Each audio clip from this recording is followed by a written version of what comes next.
नजिकबाट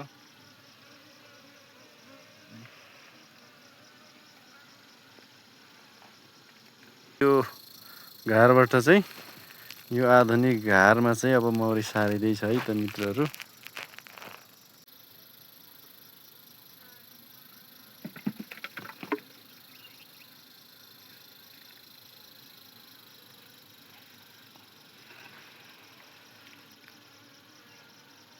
नजिकबाट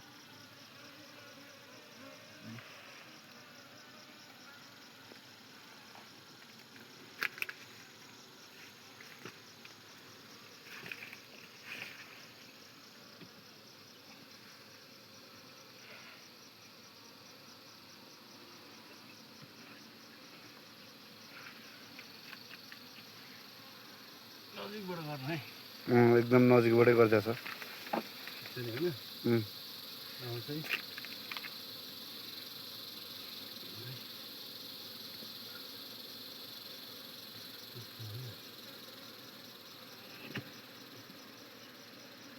दुई दिनमा यत्रो लाग्छ। 2 दिनमा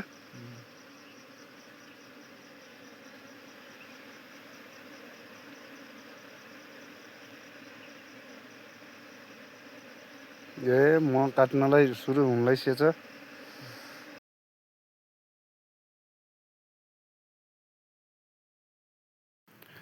साथीहरू, पुरानो घारबाट नयाँ आधुनिक घारमा मौरी सार्नका लागि तपाईहरुसँग फर्स्ट अफ अल क्वीन गेट चाहियो, नयाँ घार चाहियो, सँगै चाहिँ नि तपाईसँग अगाडि नै आधुनिक घार छ भने चाका सहितको फ्रेम एउटा चाहियो है मित्रहरू। यति चिज भइसकेपछि तपाईहरुले पुरानो घारबाट मौरी सार्न सक्नुहुन्छ। सार्ने क्रममा तपाईहरुले रानी मौरीलाई विशेष ध्यान दिनुपर्ने हुन्छ। तपाईहरुले चाहिँ एउटा मात्रै रानी मौरीलाई भित्र राख्न, डोरभित्र घारभित्र राख्न सफल हुनु भने अरु मौरीहरू आफै आउने छ है त मित्रहरू।